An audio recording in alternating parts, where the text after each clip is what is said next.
Once there was a shepherd who was herding his flock in a remote pasture when suddenly a brand new BMW advanced out of the dust cloud towards him. The driver was a young man. He was wearing a branded suit, branded shoes, Ray-Ban sunglasses, branded tie. He leaned out of the window and asked the shepherd, if I tell you exactly how many sheep you have in your flock, will you give me one of them? The shepherd looked at the man, saw he was a young man, then looked at the peacefully grazing flock, and he calmly answered, sure.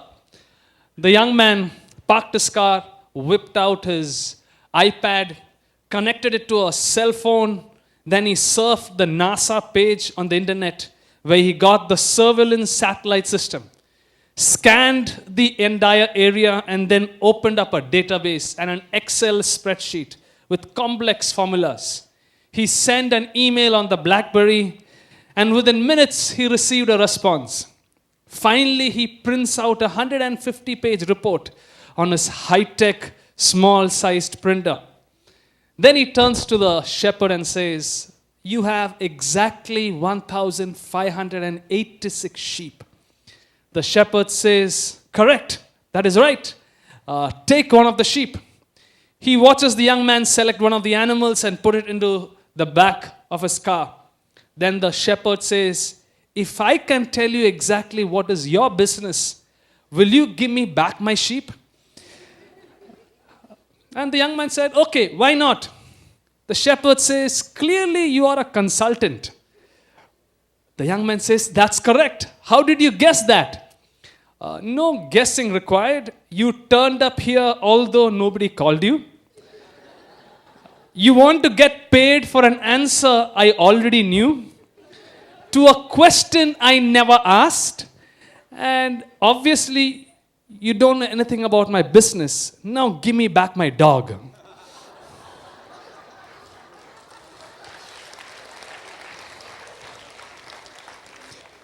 Complex world of technology and simplicity. How many of us early in the morning, every day, either before you leave your home or once you reach the office, first thing you do is take out a sheet of paper and make a list of things to do for the day. List of things to do, tasks at home, at office. I don't know whether it happens to you. How many of us do it? Okay, quite a few. Okay, that's reassuring. I don't know whether it happens to you, but it happens to me. The list I have on day one, on the day two, have the same list with few more items added to it. And day three, the same list and few more items added. And by the fourth day, you sense a frustration at not having enough time to do things in your life, in office, at home. Or how about some of us, already busy life, trying to juggle between office pressure, family responsibilities, makes us skip meals. We eat fast food between walking from meeting to event. Sometimes we skip meals or skip sleep to catch up on last week's commitment. This leads to a greater anxiety when last week's commitments piles up with this week's emergencies and is piled up more with next week's responsibilities. Talking about skipping sleep, a couple of years ago there was a man by the name of Ranjan Das from Bandra, Mumbai. Ranjan, just 42 years old, was the CEO of SAP Indian subcontinent, the youngest CEO of an MNC in India. He was active in sports, fitness freak, a marathon runner. It was common to see him run on the roads of Mumbai. About 2 years ago, just after Diwali, on 21st October, he returned home from his gym after a workout, collapsed with a massive heart attack, and he died. He was survived by his wife and two very young kids. Confirmed research by top cardiologists said the reason: heart disease caused by lack of sleep. How many of us feel we are lacking sleep? Okay, yeah. Or how about some of us, we feel totally confident and capable to take on more responsibilities, either because we feel the world would be helpless without us, or because we feel bad to say no to everybody or anybody.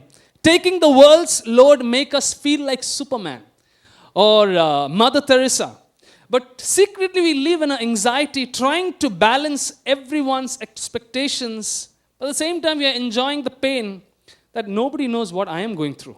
Nobody understands my feeling. I am doing everybody's work. Then why did we take everybody's work in the first place? Or what about when you discover this important truth that most people don't necessarily agree with the way you look at things? How many of us learned that important truth in life? It's a very important fact. Your colleagues, bosses, friends, spouse leads to a life of conflict, sometimes which leads to a life of worry. And this life of worry makes us think twice, how much conflict do I need in my life without losing my sanity? Recently, I was on an Indigo flight, and it has a good bumper sticker just on the door of the cockpit where the pilot goes in. And it's written there, flying is a serious profession. Don't take your worries beyond this point.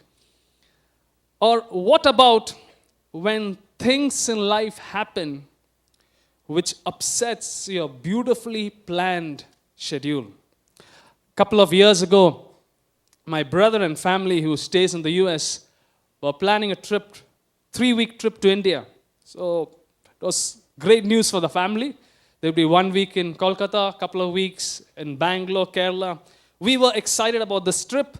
It would be the first time our son Josiah would be able to see his cousins. So my wife and I, we are really excited about this trip, and we were excited about the train journey, all of the cousins playing together, jumping from berth to berth. It would be great fun, with Josiah, of course. Few weeks of rest, of break. Train tickets were booked 3 months in advance for all of us to travel together, including our parents. Few weeks before this extremely organized planned trip, we discovered Josiah, who was just about 18, 19 months at that time, he had typhoid. And we have a good pediatrician, and he put us on a series of medicines, diet, and sometimes this pediatrician say things in passing, but we as parents take it very important. He said, it's very rare for children below 2 to have typhoid. That is bad news. Second, you want to travel, you travel. It's at your own risk. In short, our beautifully crafted plan changed overnight. We had to cancel tickets. It was a stressful moment. In one word, each of the scenario I painted before you generates one word. The word is stress. Tell your neighbor, stress. Last week, we did an online informal poll on our social media, on Facebook page, church Facebook page, to check what is the biggest stress in people's lives. Are you ready for this? 52% said work and study deadlines. How many of us, work and study keeps us stressful? 30% said expectations of own expectations and other people's expectations, 30%. About 13% said fear of the future. And about 5% said their own foolish mistakes of which causes them tension and stress. The reality of life is this. All of us live a life of stress. But the only difference between people is some of us live defeated lives under the effect of stress, and we keep crying out, I'm stressed out, I'm stressed out. While some of us live lives where we have discovered keys on how to beat stress before it beats us. As someone said, our response to stress separates the boys from the men.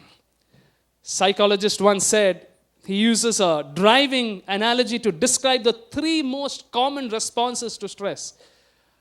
Firstly, the response is foot on the accelerator. An angry or agitated stress response. You are heated up, you're keyed up, you're emotional, and you can't sit still. That's the foot on the accelerator response. Second is foot on the brake response. Withdrawn, depressed stress response. You shut down, you space out, and you show very little emotion or energy. And the third response is you got your foot on both, on the accelerator as well as the brake. This is a tense and frozen stress response. You freeze under pressure and you can't do anything. You look paralyzed, but actually inside you are totally ready to explode. Some of us, in response to stress, we try temporary responses. We think it may help. It does not help. I want you to watch this video clipping, which will give you an idea of one temporary response to stress. That's it. Look tough. There you go. Come on, get in there. Strong. Show me some booty. Thank it. There you got it. Now you got it.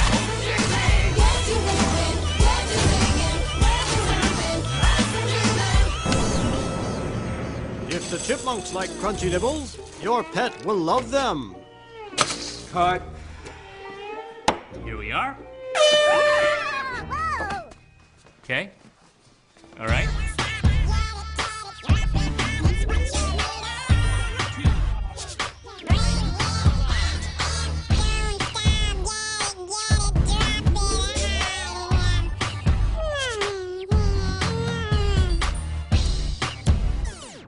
Hold it.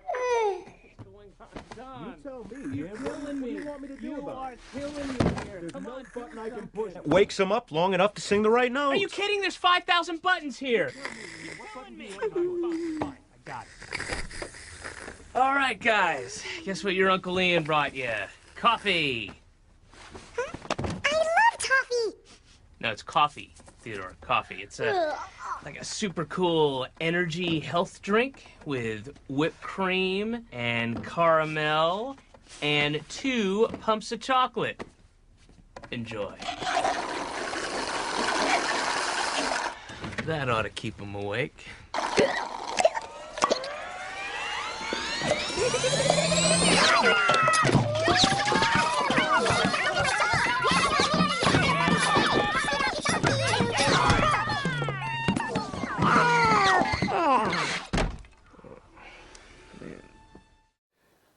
Temporary responses.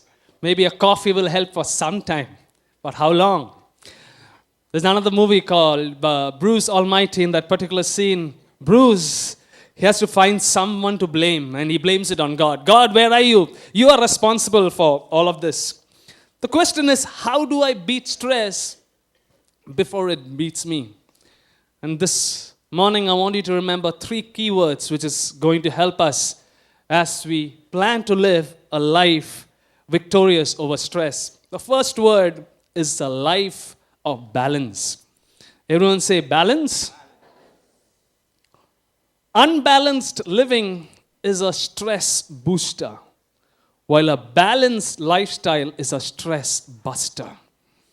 Unbalanced living is a stress booster, while balanced lifestyle is a stress buster. Let me ask you, what do you think are major areas of your life? Or better put, what aspects of your day take the maximum amount of time? I was just writing down, generally thinking of all of us, and how many of us take time for food? Eat? Good. I'm just satisfied. All of us eat. That's good. Food and sleep and personal hygiene, some level of hygiene. It takes around 9 to 10 hours, at least 10 hours in a day if it's calmly and properly done. Is it a concern to you that you just have 14 hours left to do anything else in your life? 10 hours already taken up with food and sleep and hygiene. For those of us who work and study, it's at least 9 to 10 hours, including travel time. 8 hours of work or study in college, travel time. And all that you have remaining is around 4 to 5 hours in a day left for meaningful interaction with family, children, friends, social interactions, religious commitments. Jesus was one of the biggest influences to walk this earth. He gives us an excellent template on what it means to live a life of balance. Bible, which tracks Jesus' life, tells us an important statement about Jesus. It says, and Jesus grew in wisdom and stature and in favor with God and men. The dream template which we are to strive for if we are to bust stress is this: taking quality time to grow professionally. Jesus grow in wisdom. Secondly, taking quality time to grow your health. Stature, the Bible says, Jesus grew in stature. Taking time to build your relationship with your Creator God. Jesus grew in favor with God. Taking time for people close to you, family, friends, and even selfless enough to take time for people who need help. This excellent template of Jesus gives us a recipe for a balanced life. It's a beautiful recipe which needs actually a day's seminar to just crack down what we need to do with our lives. But two key words to make this balance work is quality time. Everyone say quality time. All of these four areas are interlinked. And when we refuse to take quality time for any one of these areas, less we affect our lives and has the potential to cause stress in a particular area. The Bible has some amazing proverbs which could make sense to our lives. The Bible says, overwork makes for restless sleep. Overtalk shows you up as a fool. Isn't that amazing? The next one is good. A nap here, a nap there. A day off here, a day off there. Sit back, take it easy. Do you know what comes next? Just this. You look forward to a dirt poor life with poverty as your permanent house guest. The next one is good. Let's read it together. Keep the rules and keep your life. Careless living kills. When we live an unbalanced life, it's actually a careless life. And the Bible says careless living kills. So firstly, how to overcome stress, how to beat stress before it beats us, a life of balance. Secondly, a life of purpose. Everyone say purpose. Have you ever asked yourself this question? Why do you do what you do? Have you ever asked yourself? Is there an end goal to this entire circle of life? Or are we meant to eternally, forever go through life, doing life, and one day we just collapse and die? The circle of life is very interesting. You study hard so that you can finish school. You study harder to finish college and hope to get a well-placed job. And you get a dream job. And after a few months, you upscale your dream by either getting a promotion or getting a better job. You get a better job with a better pay packet. And over the next 40 years, you get 5 better jobs with 5 better salaries. And all cultivating your hard skills and abilities. And along with all of this money, you also get your recognition and fame. And what then? Along with your dream job, you also make time to get married to your dream wife or dream husband. You have dream children, dream house, dream health, dream community living, and all of you are smiling because it sounds just like a dream. Well, the global reality is this. Listen to this. Based on thousands of years of database, the reality is this. Even if our life's dream comes true, our lives will be restless as long as our dreams are me-centered, self-centered. Famous Bollywood star, Jia Khan, young upcoming actress come model, from a third-party view, seemed to have everything to build her dream future. The looks, the talents, the works to make life happen, tailor-made to her plan. But 2 weeks ago, regardless of how the world viewed her life, she found something. She found the restlessness of whatever was causing her stress too much to bear. 11 p.m. in the night, took the painful choice of committing suicide. Just 25 years old, 2 weeks ago.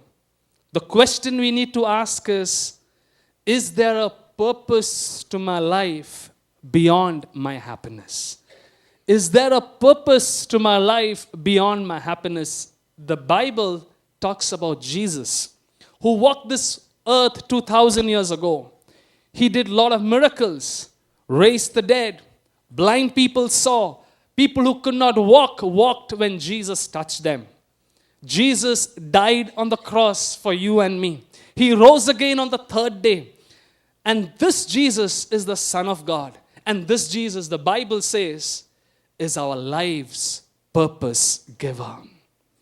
Jesus revealed this purpose for our lives when he said these beautiful words. This is what Jesus said. I came so that you can have real and lasting life. More and better life than you have ever dreamed of. The more you discover this purpose in Jesus, the more you want to follow him, you discover your happiness is no longer about fitting or fixing religion inside your life's dream. But you're willing to give your life into God's purpose for your life. And you know what God's purpose finally boils down to? His purpose for our life boils down to loving Jesus and loving people in everything you do. Loving people and loving Jesus in everything you do. Are you faced with work pressures? Are you faced with situations that stress you out? At home, at study, remember there is a bigger purpose to your life. What's the bigger purpose? To honor and love God even when you feel you can't handle it. When people get too difficult with you, let's hold back our primary instinct to let them just have it and focus on our life's calling on building relationships. I'm going to call at this time a friend of mine, very active in this place. Put your hands together for Kirti. Kirti works with Linde India, which was formerly British Oxygen. And Kirti, would you share with us, how many years have you been working? Approximately 11 years. 11 years. I was talking about this dream life, this dream purpose. Have you chased this dream life? Yes, I did chase my dream life. Everything I just wanted, I had it in my mind. I just went after it. Did it satisfy you? No, it didn't. I tried to do everything by myself, minus God. Wow. Tell me, what changed your life? Maybe a few years ago, something changed your life. Yes, something did change my life when I was going through this phase, trying to find out, trying to do everything by myself. Then Jesus came into my life. That really made the change, that difference. You know, I had this vacuum in my life. I was running after things that never gave me that satisfaction. But Jesus filled that vacuum. Wow, thank you for sharing that. Just one final question. I know we have talked about this. Last couple of years has been pretty stressful in your workplace. Yes. Can you share with us maybe a couple of instances and how did you overcome? Yeah, the last couple of years I just went through a little stressful time in my workplace. My job was on stake. There was a lot of downsizing going on in my office. And finally there was a time when I was asked to leave also. And I just went through, oh, Lord, what do you want me to do? You know, what kept your sanity at that time? My time with God. Every time knowing that, the assurance that God is in control of my life. I know He loves me. He will never forsake me, never leave me. And nothing can separate me from the love of God. Nothing. Thank you. Thank you for sharing that. Let's put our hands together for Kirti. Appreciate you for sharing that. How to beat stress before it beats you. Life of purpose. And this purpose is found in Jesus Christ.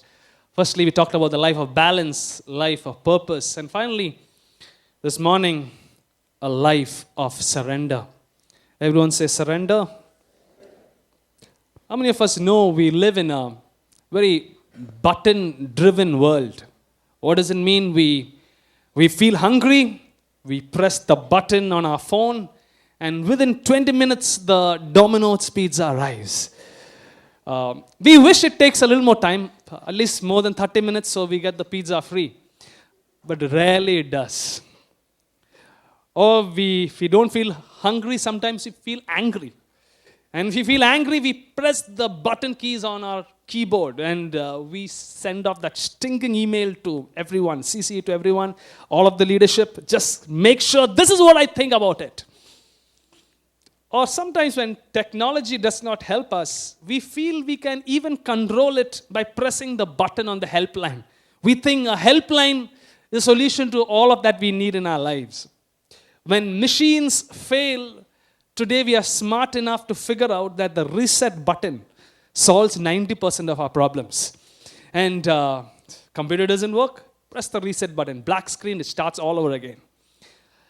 And even when it comes to real life, we feel we need to be in control of our world by pressing the control buttons, anything we do, and we feel we can set right anything in our world. But the truth is this, as long as we try to control our world, our stress levels increase proportionately to our desire to control. The more we realize this is God's world, and most things, listen to the word, most things in our world is beyond us, our stressometer experiences a drastic fall. My invitation this morning to you is this: after we have done our best to sincerely and faithfully balance every aspect of our life, after we have discovered our life's purpose in Jesus Christ, we have to know God is able to help us to the level we are willing to surrender our control button to Him. God wants to help us, but are we willing to surrender to Him everything in our lives? Maybe it could be a sickness in the family which is causing stress. Maybe office conflict which could risk your future promotion. Maybe it could be financial choices which has drained you mentally and physically. Maybe it's your bad habits which does not seem to leave you in spite of your sincere desire to be free of it. Maybe it's expectations of people regarding your future. When we surrender to God, all of these areas, we experience a freedom that He alone can bring. Surrender, it sounds good when we surrender to God because He's unseen and it's you are not able to see anything, it seems fine. But surrender also includes our willingness to let go of the desire to be a winner in every situation. What do I mean? It will help us if we mentally decide we don't have to win every debate. It's okay to lose some debates. We don't have to be first always. It's okay if you're not first in this situation. It's okay to be considered less important. It's perfectly fine if everybody around you don't stand for you, support you, motivate you, encourage you. We all love to be encouraged. We all love to be motivated. It's okay. It's not that the whole world is against you personally. It's just that the whole world got their own problems to deal with. There's a beautiful passage in the Bible which I would like to read for you. It's a very beautiful passage and I want you to listen to it very carefully. Love from the center of who you are. Don't fake it. Be good friends who love deeply. Practice playing second fiddle. Don't burn out. Keep yourself fueled and aflame. Don't quit in hard times. Pray all the harder. Bless your enemies. No cursing under your breath. Laugh with your happy friends when they are happy. Share tears when they are down. Make friends with nobodies. Don't be the great somebody. Don't hit back. Discover beauty in everyone. If you got it in you, get along with everybody. Don't insist on getting even. That's not for you to do. If you see listen to this carefully. If you see your enemy hungry, go buy that person lunch. Or if he gets thirsty, give him a drink. Your generosity will surprise him with goodness. Don't let evil get the best of you. Get the best of evil by doing good. Wow. Life of balance, life of purpose, life of surrender.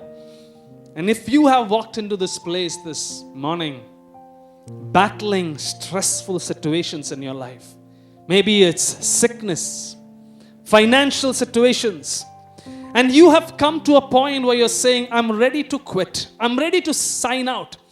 I want to just resign from everything I'm doing. I just can't handle life. Even as you sit here with that situation, I just want to close with these words of a beautiful song by Shirley Caesar. Beautiful words, and I want you to listen to these words. It's a moment for you to consider that Jesus is here, the ultimate stress buster. He is able to help you. He is able to handle your situation better than you can handle it yourself. The words of the song says, though the pressures of life seems to weigh you down and you don't know which way to turn, God is concerned and He is working it out for you. The child that's on cocaine, through prayer, he can change. The marriage that's on the verge of breaking up, although sometimes you have to walk alone, now you ask yourself, is there a word from the Lord? You need a blessing and you need it right away. God is concerned and He is working it out for you. No peace in the home, no peace on the job, the bills are due, and your health is failing too. God is concerned and He is working it out for you. He is working it out. He is working it out for you. He is working it out. He is working it out for you. God cares. I'm so glad to know He cares. I'm so glad to know He cares, and He is working it out for you. This morning, a God who cares for you. And you have walked into this place unable to handle your life's tension, stress. I invite you to firstly meet this Jesus who invites you to a life of purpose.